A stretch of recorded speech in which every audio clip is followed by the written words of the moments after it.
नमस्कार दर्शकों, मैं हूं आपका अपना रोविन चौधरी मेरठ से और आप देख रहे हैं ऑक्सफोर्ड एजुकेशन एकेडमी चैनल से।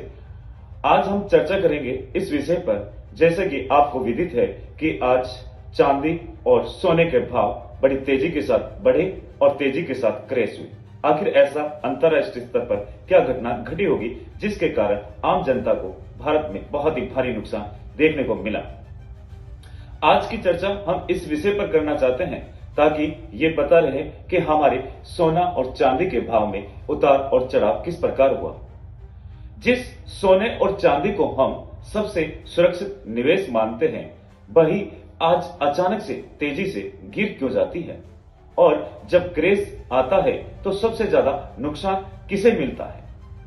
अगर वो नुकसान किसे होता है, इसके बारे में आज हम चर्चा करते रहेंगे। गोल्ड और सिल्वर में गिरावट सिर्फ भाव की कहानी नहीं है, बल्कि ये एक global economy, interest rate, dollar, war और साइकोलॉजी सबका मिला जुला एक परिणाम होती है। इसके अंतर्गत यदि हम बात आगे रखते हैं तो हमारे सिल्वर एंड गोल्ड में ये सबसे पहले हमें समझना जरूरी होगा कि सोना और चांदी सामान्य कमोडिटी नहीं है। सोना सिर्फ एक गहना नहीं होता है, बल्कि यह एक store of value, inflation hedge जैसा और क्राइसिस एसेट माना जाता है, जिसके बारे में हम आज बताते हैं कि चांदी एक तरफ प्रीसियस मेटल है और दूसरी तरफ इंडस्ट्रियल मेटल भी है, जिसका इस्तेमाल इलेक्ट्रॉनिक्स, सोलर पैनल्स और इंडस्ट्री में होता है। और दूसरी तरफ यदि हम बात करें उस विषय को लेकर कि यही फर्क क्रैश को और भी गहरा बनाता देता है। इसमें हमने ये देखने को मिला कि हमारे इन चीजों को लेकर अंतर्राष्ट्रीय स्तर पर ये ऐसी घटना क्यों घटी। ये सवाल एक अमूमन आम व्यक्ति के जीवन में उठता है कि गोल्ड और सिल्वर क्रैश कब शुरू होता है। ये क्रैश तब शुरू होता है जब दुनिया में डर कम होने लगता है और पैसा रिस्क एसेट्स की तरफ भागता है। तब हमें यह लगता है कि क्रैश का वो वक्त शुरू हो जाता है। जैसे ही निवेशकों को लगता है कि अर्थव्यवस्था संभल रही है, युद्ध का खतरा टल रहा है या मंदी नहीं आएगी, तो वे सोना बेचकर स्टॉक, बॉन्ड्स और डॉलर में पैसा डालने लग जाते हैं। क्यों? उन्हें ये पता लग जाता है कि देश की अर्थव्यवस्था किस प्रकार आगे होने वाली है। अब यहां सबसे बड़ा रोल आता है अमेरिका और डॉलर का, कि आखिर अमेरिका और डॉलर के अंदर कैसा परिवर्तन देखने को मिलेगा। जब अमेरिका के अंदर इंटरेस्ट रेट्स बढ़ने लग जाती है तो डॉलर मजबूत होता है, और जैसे ही डॉलर जब मजबूत होता है तो पता लगता है कि डॉलर की वजह क्या रही कि गोल्ड और सिल्वर पर दबाव आना शुरू हो जाता है।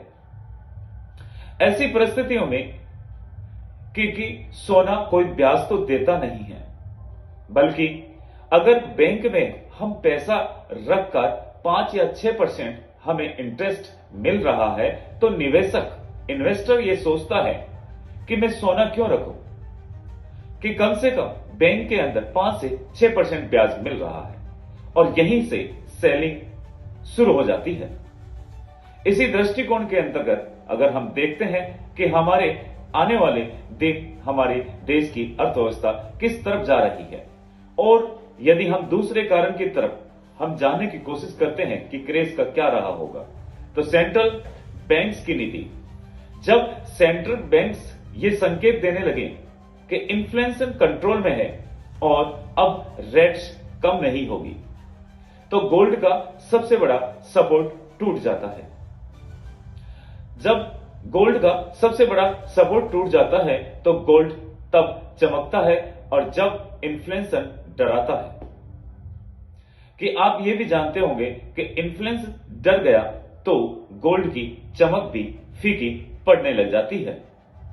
ऐसी स्थिति में जब हम और इसकी गहराइयों की तरफ हम बढ़ना शुरू करते हैं तो परत दर परत इसको समझने में कि आखिर बात सिल्वर क्रेज की है तो अक्सर गोल्ड से भी ज्यादा तेज हमारा सिल्वर हो जाता है। सिल्वर का यदि बात करें बड़े हिस्से की तरफ तो ये इंडस्ट्री में इस्तेमाल होने लग जाता है कि इंडस्ट्री में सिल्वर का काफी प्रभाव रहा है। जब ग्लोबल इकोनॉमिक स्लो होती है तो फैक्ट्रियां बंद हो जाती है, कंस्ट्रक्शन रुकने लग जाता है तो सिल्वर की डिमांड भी गिरना शुरू हो जाती है। जब सिल्वर की डिमांड गिरना शुरू होती है तो मैं कहूंगा तो यानी कि सिल्वर पर एक डबल अटैक होता है। एक तरफ प्रीसियस मेटल सेलिंग और दूसरी तरफ इंडस्ट्रियल डिमांड का गिरना। इसीलिए सिल्वर क्रेज अक्सर गोल्ड से भी ज्यादा ब्रूटल होता है। जब सिल्वर गोल्ड से ज्यादा ब्रूटल होता है तो तब ये देखने को हमें आम जनता में ये मिलता है कि अब एक बहुत ही जरूरी फैक्टर है स्पेकुलेशन एंड फ्यूचर्स मार्केट। और इस प्रकार आज गोल्ड और सिल्वर की जो हम बात कर रहे हैं ज्यादातर ये एक फिजिकल नहीं बल्कि एक पेपर फॉर्म में ट्रेड होती है। जब पेपर ट्रेड में ये फॉर्म होती है तो लार्ज हैज फंड जब भारी मात्रा के अंतर्गत शॉर्ट पोजीशन बनाते हैं तो ये प्राइसेस अचानक गिरने लग जाते हैं। तो इस प्रकार ये हमारी गिरावट जब हमें देखने को ये मिलती है तो कई बार ये वास्तविक डिमांड से जुड़ी नहीं रहती है बल्कि सिर्फ एक मार्केट सेंटिमेंट की वजह से चलता है। जब स्थितियां हमारे विपरीत दिखने को मिलती है तो हम ये समझने का प्रयास करते हैं कि आखिर क्रेज का वो क्या समय हमारे सबसे ज्यादा किस प्रकार के नुकसान की तरफ लेकर जाता है। यदि बात सबसे ज्यादा उन नुकसान व्यक्तियों की बात करें तो रिटेल इन्वेस्टर को सबसे ज्यादा इसका नुकसान देखने को मिलता है, जो ऊंचे भाव पर खरीदते हैं और पैनिक में वो नीचे बेच देते हैं। ऐसे बड़े बड़े इन्वेस्टर वो इसी समय का वो इंतजार करते हैं जबकि बड़े खिलाड़ी इसी क्रेज में धीरे धीरे खरीदारी करते हैं और ये साइकिल हर बार दोहराई जाती है। और ये साइकिल बार बार जब दोहराई जाती है तो उन बड़े बड़े इन्वेस्टर को ये पता होता है कि हमें इसकी परचेजिंग कब करनी होती है, कब इसको हमें निकालना होता है। अब सवाल ये आता है क्या गोल्ड और सिल्वर हमेशा गिरते ही रहेंगे? इसका जवाब का यदि मैं आंसर दूं तो ये हमेशा भाव नहीं गिरेंगे।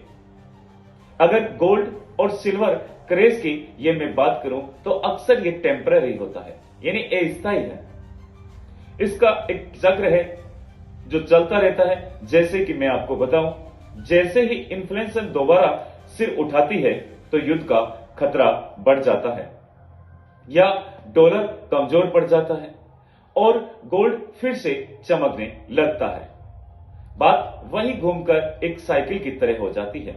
इस प्रकार मैं ये बात कहना चाहूंगा कि इतिहास इस बात पर गवाह है कि हर बड़े क्रेज के बाद गोल्ड ने लॉन्ग टर्म में और हमारी वैल्यू ही दी है। ऐसे ही यदि हम बात करें तो ये एक लंबे समय तक ऐसा चलने वाला नहीं है। ये एक साइकिल है जो कि उतार और चढ़ाव का एक केंद्र रहती है। यदि इस बात को विस्तृत रूप से समझने के लिए हम ऐसे ही मुद्दे आपके सामने लाते रहेंगे, चाहे राष्ट्रीय और अंतर्राष्ट्रीय मुद्दे पर हर विषय की तरफ हम आने का प्रयास करेंगे कि हमारी ग्लोबल इकोनॉमी में कि इस समय रिस्क ऑन मूड में है। अगर आपको ये जानकारी अच्छी लगी तो आप निश्चित ऑक्सफोर्ड एजुकेशन एकेडमी चैनल को सब्सक्राइब करें, अपने दोस्तों को शेयर करें ताकि आने वाली वीडियो आप तक पहुंचती रहे। जय हिंद, वंदे मातरम।